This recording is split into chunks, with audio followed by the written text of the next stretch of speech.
some people say, oh my God, you didn't have any damage. What, I heard you were destroyed. And I said, it looked that way, 3 days ago. Following Tuesday night's tornado, Old Araby Marketplace on St. Claude Avenue looked like this, and inside, glass covered the floor. But on Saturday, after hours of labor, the antique store's owner, Linda Catalanato, was able to reopen. All the people who volunteered, it was amazing. I had customers, I had friends, I had neighbors, I had people I'd never met before come help.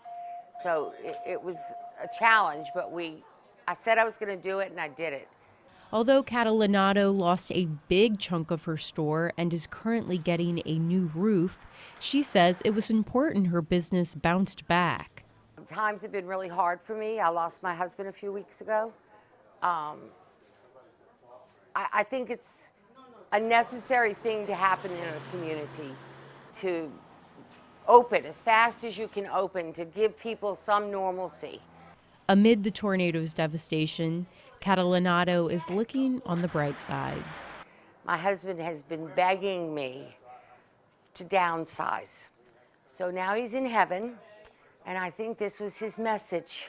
So we lost about 1,600 square feet, and that's probably perfect.